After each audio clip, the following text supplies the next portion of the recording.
स्वागत है सभी लोगों का ई बुक ऑनलाइन एजुकेशन में। आज हम लोग चर्चा करेंगे नई शिक्षा नीति के बारे में, जिसको हाल ही में कैबिनेट के द्वारा मंजूरी दे दी गई है। इसमें क्या बदलाव किए गए हैं और आपके एग्जाम में क्या महत्वपूर्ण है, हम बारी बारी से इसमें समझेंगे।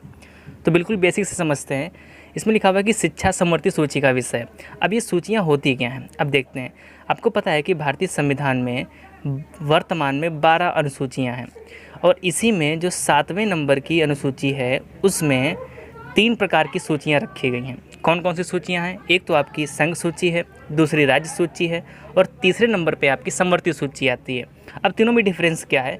संघ सूची की बात करें अगर, तो संघ सूची में वो विषय रखे जाते हैं जिन पे केवल और केवल केंद्र सरकार कानून बना सकती है। राज्य सूची की बात करें तो राज्य सूची में वो विषय रखे जाएंगे जिन पर केवल राज्य जो है कानून बना सकता है। और जो समवर्ती सूची होती है, समवर्ती सूची में उन कानूनों को रखा जाता है जिन पर राज्य और केंद्र दोनों का बराबर अधिकार होता है कानून बनाने का। लेकिन अगर दोनों कानूनों में विवाद होता है तो उसमें केंद्र का जो कानून है वो सर्वोपरि होगा और वही उस विषय पर कानून माना जाएगा जो केंद्र ने बनाया है। वो किस सूची का विषय है? वो विषय आपका समवर्ती सूची का है। मतलब क्या हुआ इसका कि राज्य और केंद्र का दोनों का बराबर अधिकार है कि इस पे कानून बनाने का, लेकिन कानून किसने बनाया? वो केंद्र सरकार ने बनाया। तो हो सकता है किसी राज्य के साथ में इससे मतभेद हो जाए, लेकिन आगे वो सॉल्व भी हो जाएगा। सेकंड क्या है कि आज़ादी के बाद से अब तक कर देखें तो भारत में 3 शिक्षा नीतियाँ लागू की जा चुकी हैं। पहला आपका सबसे पहली शिक्षा नीति आई थी 1968 में। जो दूसरी शिक्षा नीति थी वो 1986 में आई थी और इसको 1992 में थोड़ा सा इसमें संशोधन कर दिया गया था और इसीलिए कहीं ना कहीं आप देखोगे तो 1986/1992 इस तरीके से लिखा हुआ होता है। और जो तीसरे नंबर की शिक्षा नीति वो 2020 यानी कि जो हम वर्तमान में डिस्कस करने वाले हैं वो शिक्षा नीति है। और इस नीति का जो ड्राफ्ट है, जैसा मैंने आपको बताया कि 2019 में तैयार किया गया था और सभी राज्यों के लिए इसके सुझाव मांगे गए थे कि भाई इसमें क्या चेंजमेंट होने चाहिए, क्या इसमें ऐड किया जाना चाहिए। अब इसके जो मुख्य विषय हैं वो 6 भागों में डिवाइड किए गए हैं। जो पहला आपका है स्कूली शिक्षा, ठीक है। सेकंड आपका है भाषा, तीसरा आपका उच्च शिक्षा, चौथा तकनीक, पांचवा वित्त और छठवां आपका नीतियों का लागू होना, ठीक है। तो सबसे पहले हम देखते हैं हमारा टॉपिक जो है वो स्कूली शिक्षा।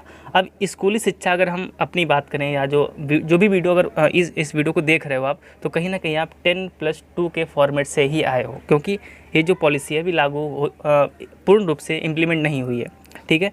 तो क्या हुआ है भाई इसमें, इस नीति से पहले भारतीय शिक्षा 10+2 के माध्यम से होती थी, लेकिन इसे बदल कर 5+3+3+4 कर दिया गया है। अब इसका मतलब क्या है जरा समझते हैं। अब देखिए 10+2, 10 का मतलब क्या है? 10वीं छोड़ दो, यानी कि आपको सब्जेक्ट चुनने का जो एक तरीके से पैमाना था वो 10वीं के बाद आता था, ठीक है। यानी कि जब फर्स्ट ईयर में जाओगे तभी आपको सब्जेक्ट चुनना पड़ेगा और जो सब्जेक्ट आपने चुन लिए उसमें आपको 2 साल गुजारने पड़ेंगे। अब इसी को जरा हम चार्ट से समझते हैं।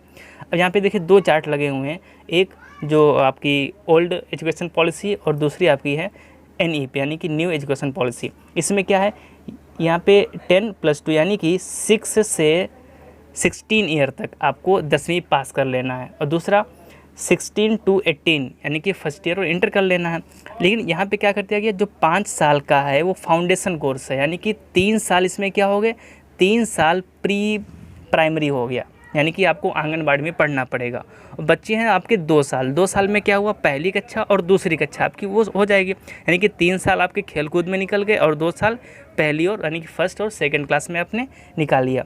फिर क्या आता है 3 का मतलब देखो 1 और 2 हो गया ना, 3 4 5 ये 3 में आ गया। नेक्स्ट 3 में क्या है 6 7 8 और नेक्स्ट 4 में क्या है आपका ये सेकेंडरी आता है, यानी कि 9 से 12 तक आपका ये 4 साल में आएगा। तो इन सभी को एक तरीके से डिवाइड कर दिया गया है। जो आपका 5 है वो फाउंडेशन है, नेक्स्ट आपका जो 3 है प्रिपरेटरी है, आपका नेक्स्ट 3 मिडल है और आपका लास्ट 4th जो है वो सेकेंडरी के अंतर्गत रखा गया है।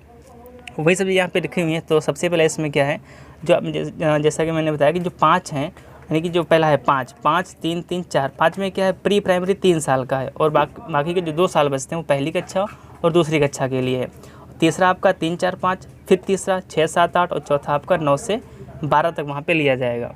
अब 9वीं कक्षा से विषय चुन सकते हैं। अब देखो पहले क्या था 10+2 यानी कि 10th के बाद में जब फर्स्ट ईयर में जाओगे तभी आप उसमें अपने सब्जेक्ट चूज कर सकते हो। लेकिन अब क्या है, जो लास्ट वाला 4 है यानी कि 9 से 12 तक, 9वीं कक्षा में अपने सभी सब्जेक्ट चूज कर सकते हो। अब ऐसा नहीं कि आप मान लीजिए फिजिक्स ले लिए तो फिजिक्स ही आपको 4 साल पढ़नी पड़ेगी, ऐसा कुछ नहीं है। आप फिजिक्स के साथ में हिस्ट्री भी पढ़ सकते हो, ज्योग्राफी भी पढ़ सकते हो, मैथ भी पढ़ सकते हो, सब कुछ पढ़ सकते हो। ऐसा नहीं कि आपको एक तरीके से बर्डन दे दिया जाएगा कि हाँ भाई लाद दिया जाएगा कि आपको यही पढ़ना है, ऐसा कुछ नहीं है। आप आर्ट और साइंस के सब्जेक्ट साथ साथ में पढ़ सकते हो, ठीक है। 10वीं तथा 12वीं के परसेंटेज का महत्व खत्म कर दिया गया, कम कर दिया गया है। जितना आपका नॉलेज होगा उसी के आधार पे आप आगे बढ़ोगे, यानी कि स्किल जैसी होगी आपकी उसी के बेस पे आप आगे बढ़ते जाओगे। विज्ञान और कला के विषय को एक साथ पढ़ सकोगे, बहुत ही अच्छा इनिशिएटिव है। अगर आप वेस्टर्न कंट्री में जाओगे तो जैसा ही वहाँ पे होता है कि आप कोई भी सब्जेक्ट चूज करना चाहो आराम से आपको वहाँ पे मिल जाएगा। मान लीजिए आप मैथ पढ़ रहे हो, आपका पढ़ने का मन है, आप समाजशास्त्र, तो आप समाजशास्त्र भी साथ में पढ़ सकते हो।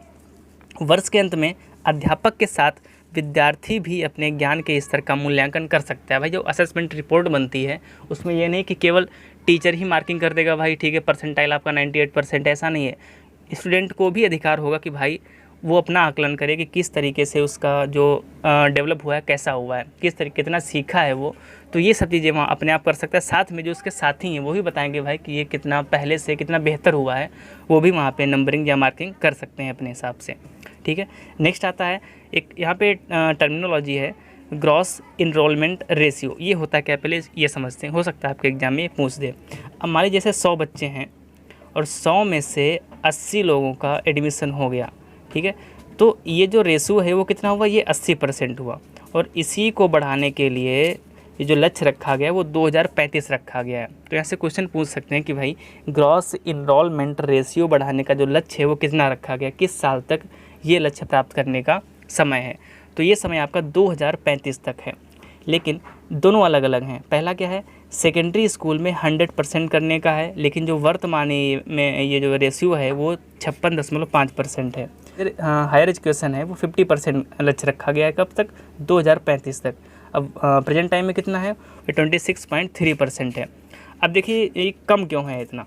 अब जैसे मान लीजिए गांव में हो, बोलते हैं कि भाई हाई स्कूल पढ़ लो, आगे का पैसा नहीं है, कुछ भी कई सारी दिक्कतें होती हैं, तो वहाँ से तुरंत वो ड्रॉप आउट हो जाते हैं। तो इसी से ये रेशियो कम होता चला जाता है, ठीक है। लेकिन 2035 तक सेकेंडरी स्कूल में 100% और हायर एजुकेशन में 50% करने का ये लक्ष्य रखा गया है। नेक्स्ट क्या है आपका, नेक्स्ट आता है लैंग्वेज यानी कि भाषा का, जिस पे पिछले साल ड्राफ्ट जब इसका रिलीज़ किया गया था तभी बहुत सारे विवाद हुए थे। इसमें क्या किया गया है, इसमें मातृभाषा पे जोर दिया गया है। ये जोर नहीं है, यहाँ पे जोर कर लेना आप, ठीक है। मातृभाषा पे जोर दिया गया है। इसमें 3 लैंग्वेज फार्मूला, जैसा कि मैंने आपको स्टार्टिंग में बताया था कि 3 भाषाएँ जो हैं इसमें रखी गई हैं, जिसमें से 2 भाषाएँ कंपलसरी भारतीय होंगी और साथ में एक कोई भी लैंग्वेज जो है, आप फ्रेंच हुआ, आपका चाइनीज़ हुआ, कुछ भी हुआ, पढ़ा सकते हो साथ में, ठीक है। नई शिक्षा नीति के अनुसार कक्षा 5 तक मातृभाषा में पढ़ाई कराई जाए, हो सके तो कोई फोर्स नहीं है, अगर संभव है तो कक्षा 8 तक उसकी मातृभाषा में पढ़ाई कराओ। और ऐसा नहीं कि केवल सरकारी स्कूलों में, प्राइवेट स्कूलों में भी ये नियम लागू होंगे। नेक्स्ट क्या आता है, कॉलेज एडमिशन एंट्रेंस एग्ज़ाम। इसमें क्या है, जैसे मान लीजिए आप इंटर क्रॉस किए और इंटर क्रॉस करने के बाद एंट्रेंस एग्ज़ाम होता है, चाहे वो JNU का हो, DU का हो, कई सारी यूनिवर्सिटी हैं जहाँ पे अपने अपने एंट्रेंस एग्ज़ाम करवाते हैं। लेकिन ऐसा नहीं है कि हर यूनिवर्सिटी अपना अपना करवाएगी। जैसे ही ये लागू हो जाएगी NEP, तो पूरी इंडिया में केवल एक एंट्रेंस एग्ज़ाम होगा, CEE का मतलब कॉमन एंट्रेंस एग्ज़ाम। करवाएगा कौन, NTA का मतलब क्या होता है, नेशनल टेस्टिंग एजेंसी, ठीक है। यानी कि NTA के द्वारा CEE एग्ज़ाम साल में 2 बार करवाया जाएगा और इसमें जो भी स्कोर होगा आपका वो ऑल ओवर इंडिया में मान्य होगा। यानी कि भारत के किसी भी विश्वविद्यालय में उस आधार पे आप एडमिशन ले सकते हो जैसा कि आपका CEE में स्कोर आएगा, ठीक है। अब क्या अगला बदलाव क्या किया गया है, अंडर ग्रेजुएट जो होगा वो 4 साल का कर दिया गया है, ठीक है। यानी कि जैसे BA, BSc, BTech, ये जो है BTech तो वैसे भी 4 साल का था, ये 4 साल के कर दिए गए हैं। लेकिन हो सके कि आप 3 साल, आप पे डिपेंड करता है कि 3 साल का करते हो, 4 साल का करते हो, ठीक है। यदि कोई भी विद्यार्थी बीच में विश्वविद्यालय बदलना चाहता है तो बदल सकता है, जिसके साथ क्रेडिट पॉइंट्स भी दिए जाएंगे। इसका मतलब क्या है यहाँ पे समझते हैं।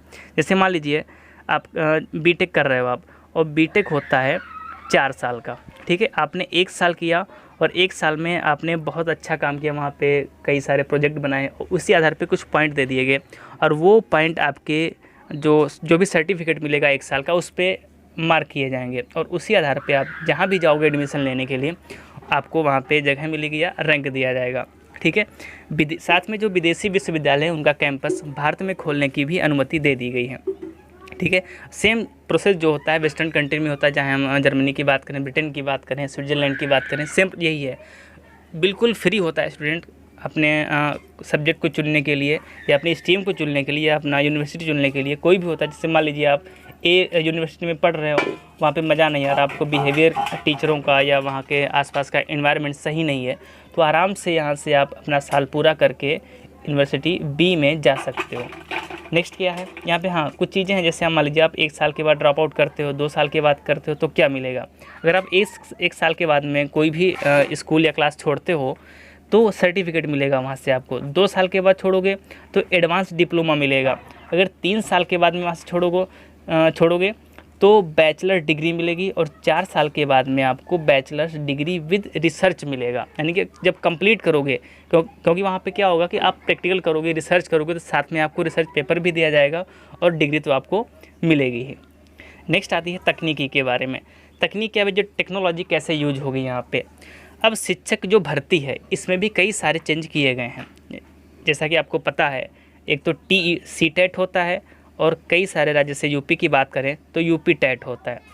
ये सही रहेगा, ये सेम टू सेम चलता रहेगा, लेकिन इसमें कुछ बदलाव किया जाएगा। इसका स्तर जो है वो ऊंचा कर दिया जाएगा। साथ में इसकी जगह इसके साथ में एक और एग्ज़ाम करवाया जाएगा और 2 एग्ज़ामों के साथ में एक इंटरव्यू भी इसमें शामिल कर दिया जाएगा। और टीचरों को ट्रेनिंग के लिए नई जो आपकी लेबोरेटरी हैं वो खोली जाएंगी, जिससे कि उच्च गुणवत्ता वाले टीचर साथ में विद्यार्थियों को पढ़ा सकें। ठीक है, तो है क्या इसमें, साथ में जो ऑनलाइन परीक्षा है या ऑनलाइन जो आपकी पढ़ाई है उस पर जोर दिया गया है। क्यों, ये नहीं कि हाँ ये कोरोना की वजह से हो रहा है, क्योंकि ड्राफ्ट जो है वो पहले ही बन चुका था, लेकिन कुछ पॉइंट जो हैं इसमें जोड़े गए हैं। तो यहाँ पे आप देख सकते हो, जैसे कई सारी चीज़ें हैं यहाँ पे, आप इसको पॉज करके पढ़ सकते हो जो टेक्नोलॉजी इसमें यूज होगी NEP में। नेक्स्ट क्या आता है फाइनेंस। फाइनेंस क्या हो, यानी कि जो वित्त है या पैसा है वो कितना दिया जाएगा। तो इस नीति में 2020 की जो नई शिक्षा नीति आई है उसमें GDP का 6% शिक्षा पर खर्च करने का लक्ष्य रखा गया है। ऐसा नहीं कि ये नया है, पिछली जो भी 2 आपकी शिक्षा नीतियाँ आई हैं उनमें भी यही लक्ष्य रखा गया था, लेकिन मुश्किल से 4 से 5% के बीच में ही ये आपका इम्प्लीमेंट हो पाया है। वर्तमान की बात करें अगर, तो केंद्र और राज्य दोनों मिलकर GDP का 4.43% शिक्षा पर खर्च कर पाते हैं। ठीक है, और नई जो शिक्षा नीति के जो सभी बिंदु हैं जो भी डिस्कस किए हैं हमने, वो 2040 तक लागू किए जाने का लक्ष्य रखा गया है। तो ये हुआ आपका नई शिक्षा नीति के बारे में ओवरव्यू।